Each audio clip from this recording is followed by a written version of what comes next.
Where are they in the world and what are they consuming and how are they getting it? And then be there. Just go all in on that one thing until you have time to take another step and get wider and wider and wider. But don't try to feel like you need to be everywhere at once. I would say for the most part, most of you, your audience is gonna be on Facebook or on Instagram. Those are the two platforms I would focus on and really identify which one of those, because you're not gonna be able to do both because they're different. You can't just create one post for Facebook and then be like, oh yeah, tap it into Instagram as well, that works. It doesn't. They're different platforms. The content is a different shape. How long people are there to consume it changes. So know where they are, know what they're consuming, know what answers are even looking for, right? What are the problems that you can solve for them?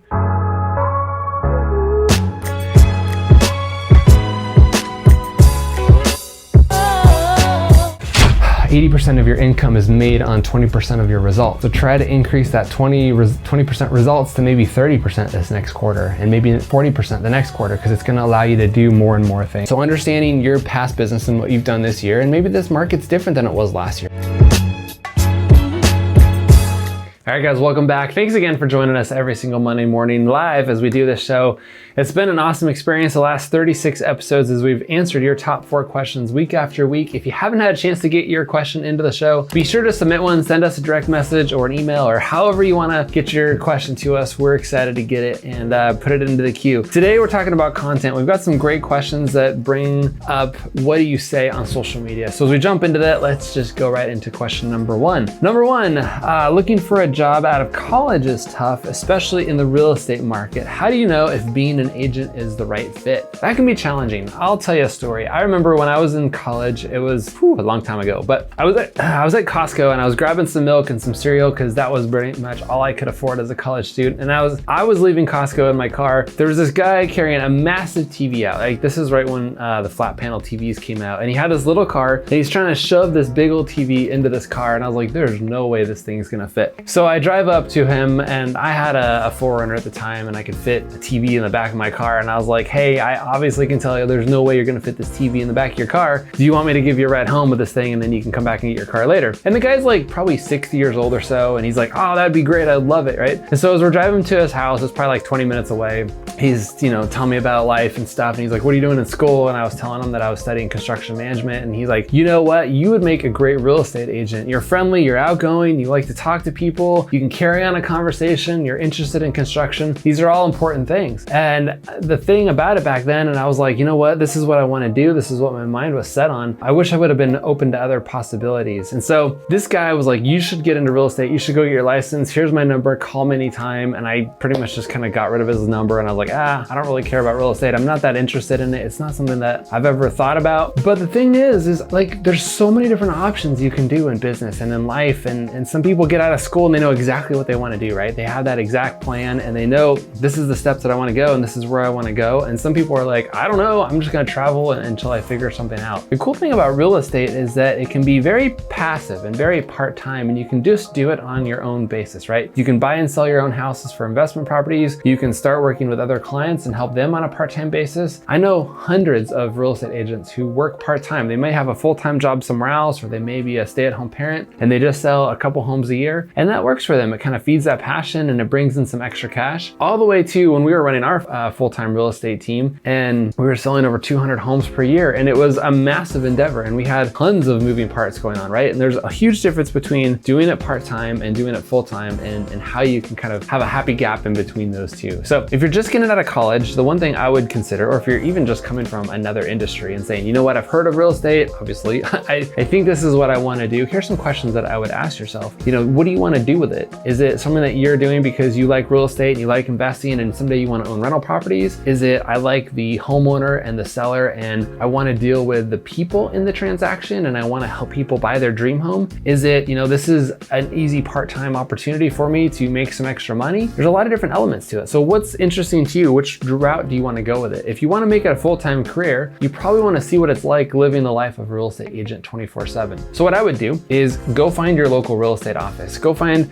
somebody who's selling probably 40, 50, 60 plus homes per year and say, you know what, my name's Eric. I really respect what you're doing. I'm interested in real estate. Would you mind if I followed you around this week? And I'll do it for free. I'll set up open house signs. I'll do whatever I can just to kind of mentor you and see what the life of a real estate agent is. Kind of basically be their shadow for a couple days, hours, right? And just see what they do. You're gonna see the phone calls that they make, you're gonna see the clients that they meet, you're probably gonna be able to go on some listing appointments with them if they let you. You're definitely gonna be able to help with open houses and setting up all the signs and putting out all the balloons and flyers, and just get a glimpse of what a week as a real estate agent could be for you. It may not be exactly how you've pictured it. I think a lot of people, when they get into this industry, have different conceptions and different mindsets about what this industry is all about. And you've got to really just plug yourself into there and see what it's like. Being able to mentor somebody like that who has significant volume and who's doing big things can be great, because it can show you what maybe the plateau is that you want to get to someday, and you can set your goals for that. Maybe you realize, you know what, this is only a part-time thing. I don't love it as much as doing it full-time 24/7, and maybe it's just something that I want to do on the side or the weekends or part-time when I can, or if I can buy it or sell a home every couple months, that's okay too. Figure out, where you want to fit in this, but I would definitely follow around the person who's doing it every day just to see the whole scope of everything. If you go find an agent who's only selling 2 or 3 homes a year, they're not going to be able to show you everything that's moving on, because it might be 6 months before they even have a transaction going on. So find somebody who's doing it full time, see what they're doing, see if it makes sense, and again, decide where on that spectrum you want to be, and then go back to that agent, if this is what you decide that you want to do, and say, look, this is something that I want to do full time, or I want to do it part time, or while I'm going to school, or while I'm finishing up my career here, or transitioning from this to that, let me help you, right? Like, maybe there's a way that you can do it for free. And the more opportunities that you have to work for free, the better equipped you're gonna be when it comes to working in that industry full time. Here's what I would suggest. I would suggest saving as much money as you can at your regular job, or living at home with your parents as long as you can if you're still in school, or doing something to maintain this lifestyle that you currently have, and then seeing how you can work free as long as you possibly can. Because when you work for free, there's no expectations from the person on the other end, right? If they're writing you a check every single week, or if they're compensating you for something, you're gonna have to hold up to a certain level of degree of effort that they want you to do. And if you don't know anything about that industry, or you're still trying to figure things out, they may not want to pay you for your time and what you maybe need to get by. So find a way, whether it's like from 4 p.m. and on in the day, or maybe it's just the weekends, or maybe you only work 4 days at your other job, or however that works out. Figure out as much time as you can devote to this new opportunity and say, look, I want to work for free. I'm willing to do anything that I can as a non-licensed real estate agent while I practice for my test, and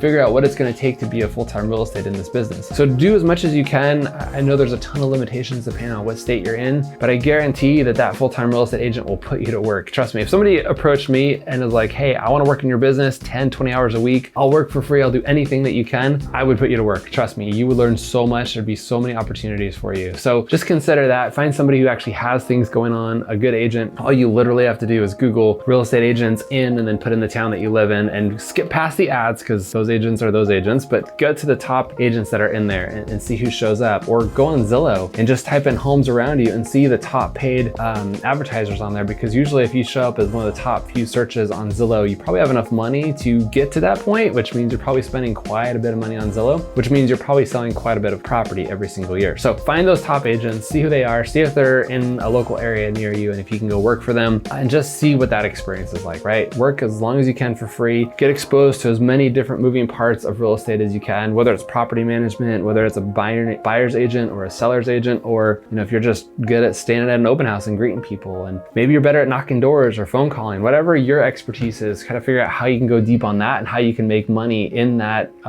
area of real estate. There's a lot of different moving parts in real estate is my point, and you got to figure out what you're best at. Okay, that was a good question. Question number 2, any tips on giving a great right hook? Okay, if you're not familiar with what a right hook is, Gary Vee wrote a book called Jab, Jab, Jab, Right Hook. And it's basically a boxing terminology of, instead of going straight for the close every single time, the right hook, you're jab, jab, jab. You're giving value, value, value, and then you're coming in and asking for the close. So basically what this is saying is, do you have any tips on asking for the close instead of just maybe giving value all the time? So the rest of the question is he says, I've been serving and giving for months. I think it's time for the right hook. So if this is kind of a mystery to you, or you're not sure how to follow along this question, basically if you're bringing free value, right? If you're providing content like this show, right? We do this free every single week. We answer you guys' questions. We teach you how to use social media and marketing and online presence and content to attract clients that want to work with you. We answer your questions about real estate. This is free content. The right hook for us would be, hey, come talk to us and come see how we can help you with your business. Come sign up for a free strategy session to see if consulting makes sense for you, if we can help you get to the level that you want to, right? Maybe right now you're selling 5 or 10 homes a year and your goal is to get to 20 or 50 homes a year. Talk to us and let us see if we can help you set up strategies, create content, get an online presence that's going to attract the leads and the clients that you want to work with, so that you can get to that level level, okay? That would be my right hook for you. A right hook for you as a real estate agent would be list your house with me, right? Sign on the dotted line and let me represent you as a buyer's agent, right? Let me start going to work to find a property for you. So the value that somebody can provide, and obviously this person's been providing a ton of value, is content. And we're gonna get to content in a second here towards the last question. But the content side of it is, what's going on in my area? What's going on in the real estate market? When is the best time to sell? How do I get my roof replaced? Because it's about 20 years old and I know when I need to sell, someone's gonna want a credit for that, but I feel like I'm gonna be taken advantage of. Or my furnace is having issues because we're getting into the fall right now. How do I make sure that my furnace is running properly so that I don't get freezing cold on Christmas Eve when we go to crank up the heat that day, right? Provide the value that your future clients are looking for. That's the jab. And then the right hook is, hey, you've been following along for a while. You've been consuming my content. If you're in the market for a new house, or you've thought about putting your house on the market this year to see how much you can sell it for and buying that dream home, right? That's how you put the right hook out there. I would suggest that you sit down with me for 30 minutes, see how much equity we can pull out of this house, and see if making the move to your dream home makes sense today. Or you've been renting for a long time. Did you realize that there is probably a more affordable option month to month in buying a house than it is to rent? And there's a lot more advantages to owning because you're gonna be able to scale when the house appraises for more in the future, right? So,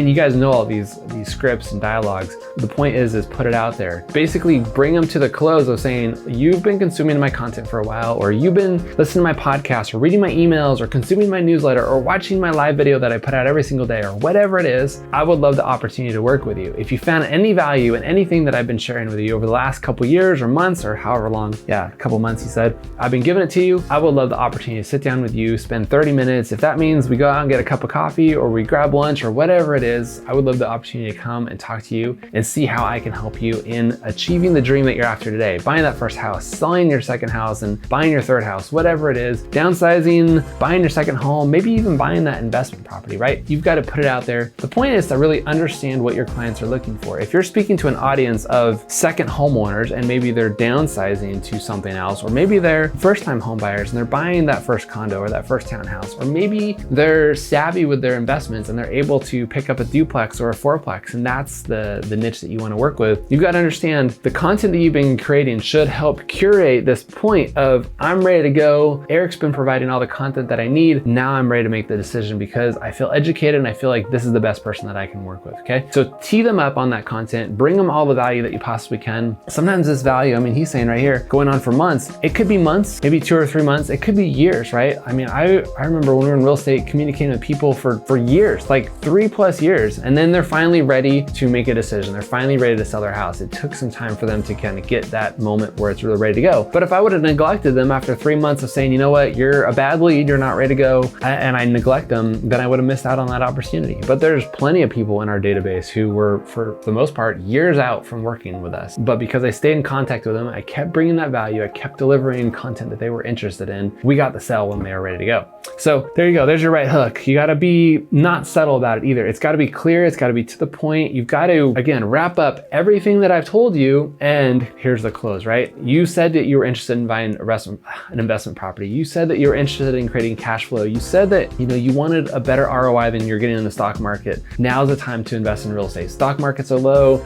There's some great opportunities in this part of town. If you'd like to see how we can get you whatever, a 20% ROI on your money, let's meet, let's have lunch, let's see if this is the best opportunity for you. Click the link below and let's set up a time to talk, right? Something like that would be the best close that you could have. Okay, so question number 3. Oh, this is kind of the curveball of the one. We always have one of these. What brings you joy? This is an easy one for me, and I'm not sure why we have this question in there, but I love it. And what brings me joy is seeing you guys succeed, okay? I work with hundreds of agents all over the United States. Actually, we're getting into other countries right now, which is awesome. We're getting into Australia, we're getting into England, we're getting into islands in the Caribbean. Wherever there is an English-speaking real estate world, we're trying to be in that market and help you guys succeed at real estate. So what brings me joy is seeing people come to us and say, you know what, I've been in real estate for a while. It could be 5, 10 years. I've been doing it traditionally, right? I followed the Tom Ferry model. I knocked doors. I cold called my clients. I followed up with my past database, and that worked to a point, but I feel like I'm missing out on opportunities. I don't know how to stay in front of them often. I don't know how to provide content to them like you're saying. And we help build a plan and we create something that's going to rock their business, that's going to double their efforts. It's going to get them more exposure, get them more reach, get them in front of the people that they wanted to. And then after a few months of doing this, it's seeing the results come in. That's the most amazing amazing part of this is being able to see their income double over just a few months, or have more transactions, or be able to reach the numbers that they were once hoping for. That's what brings me the most satisfaction and joy in this business, is seeing you guys succeed. I love seeing businesses grow,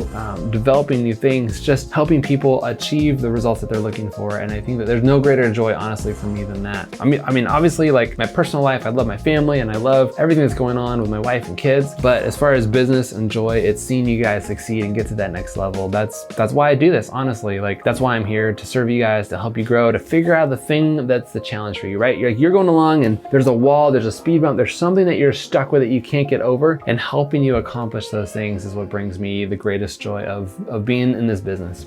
Okay, awesome. Question number 4. This is a good one. How did you handle content creation when it was just you? Okay, so that is a tricky one, because I know a lot of you guys are solo agents, right? It's just you. You don't even have an assistant for the most part. You're out there knocking doors, you're phone calling, you're sending emails, you're communicating with your past clients, and now you're like, oh my gosh, Eric just told me I need to start a YouTube channel, or Eric told me I need to start a podcast, or write a weekly newsletter, or something that I'm not comfortable doing yet. And I don't have the time because I'm so busy prospecting and I'm closing deals and I'm being a full-time real estate agent. It is hard. And we talked about that a couple weeks ago, about building the ship or the business that's going to get you through the next decade, right? The results that you're taking today are just going to keep you alive for the next 6 months. Door knocking and calling and following up your past clients right now is just going to bring you a couple of transactions to get through the next 6 to 12 months. It's going to feed your family and it's going to keep you in business, but it's not going to build this lifetime business that you're trying to create. It's not going to create decade away from now business. It's not going to build your brand so that you have a presence, so that you don't have to go door knock every day, that you don't have to pick up the phone and cold call every day, that you can start building a team and building a tribe and a following and a brand that really recognizes you in the community. That's what we're trying to help you do. And that's what we talked about just a couple weeks ago. Maybe we can link that up one of these corners over here and show you where that video is. But the point is when you're by yourself, you've got to carve out that time, right? So every quarter I go through and I print out my calendar and I put it on a piece of paper, and it's just blank. Like the whole entire week's blank. And I'm like, okay, Monday, Tuesday, Wednesday. And I start outlining the important items on my list. And I'm like, okay, I've got to create this show on Mondays at 10 a.m. It happens every single week. I can't change that. And then Friday, I've got a show called Facebook Friday. It happens every single Friday, 10 a.m. I know that those are my 2 staples. I know that I have a couple things throughout the week that are important that will never move, right? I've got my massive get done list to do. I've got client calls that are a little bit flexible because people kind of move their schedules around, but they're my go-to things that I have to get done. And then I have these pockets all over the place of free time. And now I'm like, okay, what's the next 90 days look like for me? What are the goals and things that I want to start doing? Do I want to start reading more? Do I want to start implementing a new thing into my practice? Do I want to start trying new things that we're not doing? Do I want to start creating new content? And that's what happens with you guys, is every day you're going to have lead gen for an hour, right? You might have follow up with past clients for an hour. You might have, show homes for 2 hours. Whatever is in your business that has to happen every single day, you're going to start to notice that there's a couple gaps throughout the day of like, oh my gosh, I have 2 hours here and I have an hour there and I have 3 hours on this day and maybe,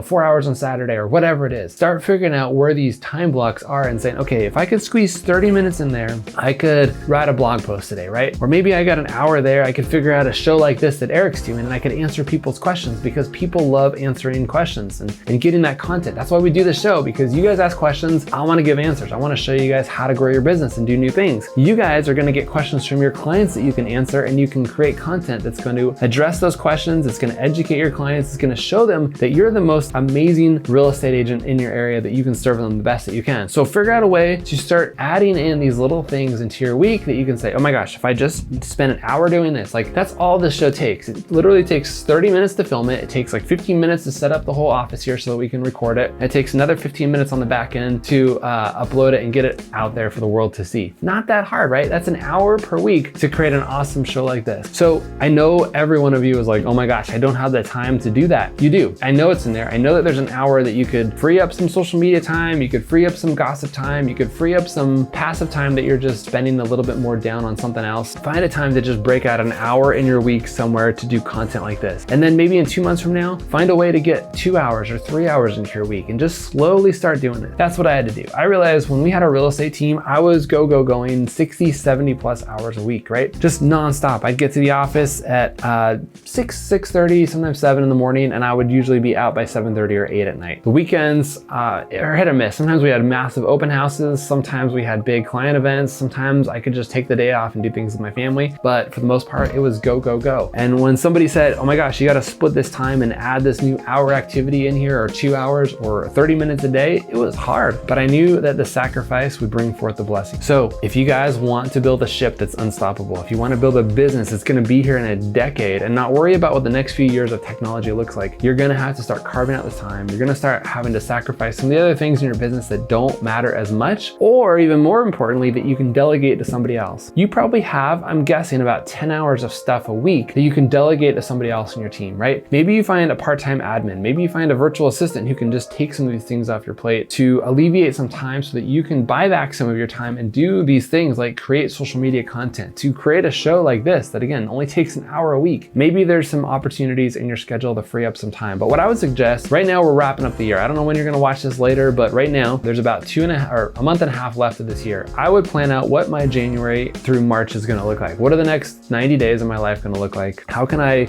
set up my calendar in a way that I can squeeze in an hour of social media every day? Not consuming content, but creating content. There's a difference there. When you get on social media and you just start scrolling with your thumb and reading posts and seeing what other people are doing, it's not helping you at all. You need to be in there and posting on Facebook groups. You need to be in there contributing. You need to be in there providing value to the groups, the pages that you're a part of, right? Produce shows like this. Right now, I am literally on social media live right now, but I'm not consuming anything. I'm putting it out there for the world to see. And that's the type of content that you need to. So work on your Facebook groups, build your local community, provide value to your audience, answer the questions that they have, get it out there, schedule it into your calendar as much as you possibly can afford. 30 minutes a day would be awesome, but if it's just an hour a week for now until you figure out how to get in more, that would be a good goal. So again, how did I handle this when I was by myself? I just started squeezing it in and I quickly realized, what do I need to delegate? It was probably about 6 months into it when I realized I need a video editor because I'm great with video. We do a lot of video around here. We probably produce upwards of 3 hours of content a week. Video wise, it's sometimes edited down to a lot less than that, but I produce about 3 hours of video a week. I don't have the time to edit all this video, right? Between podcasts and live shows like this and YouTube videos and vlogs and everything else that we put out there,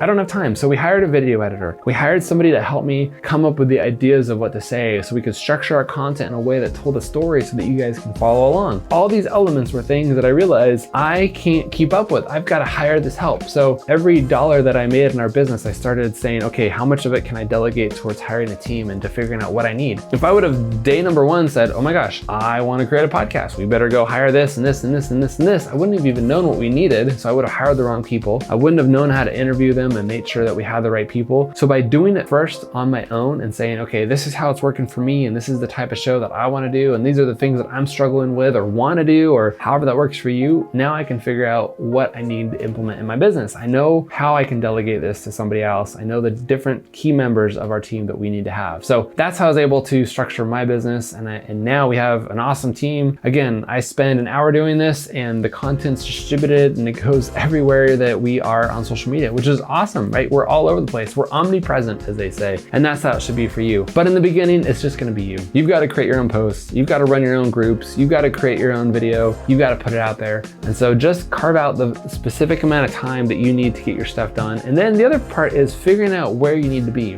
You definitely don't need to be everywhere at once. You've got to figure out, okay, where is my niche online, right? Are they on Facebook? Are they in Facebook groups? Are they watching stories? Are they looking at ads and clicking there? Are they on Instagram? Are they on YouTube? Are they listening to podcasts? Are they reading the mail maybe, right? Where are they in the world and what are they consuming and how are they getting it? And then be there. Just go all in on that one thing until you have time to take another step and get wider and wider and wider. But don't try to feel like you need to be everywhere at once. I would say for the most part, most of you, your audience is gonna be on Facebook or on Instagram. Those are the two platforms I would focus on and really identify which one of those, because you're not gonna be able to do both because they're different. You can't just create one post for Facebook and then be like, oh yeah, tap it into Instagram as well, that works. It doesn't. They're different platforms. The content is a different shape. How long people are there to consume it changes. So know where they are, know what they're consuming, know what answers are even looking for, for, right? What are the problems that you can solve for them? So that's how I would go about creating content on my own. I hope that helps in some way. I know that everyone's gonna be different and everyone's gonna have a different solution to this one problem, but start small. Again, just figure out a way to get onto the platform. Start doing something simple, something that you can do over and over and over. If it's too hard or too challenging, you're gonna try it 1 or 2 times. You're not gonna see results that quick, so you're probably gonna give up, and then it's gonna backfire on you. So find something that you can sustain, that even without results, like at the end of this and I'm done recording and I end this, I know that 20 people aren't gonna pick up the phone and call me and be like, oh my gosh, Eric, that show was amazing, I wanna work with you.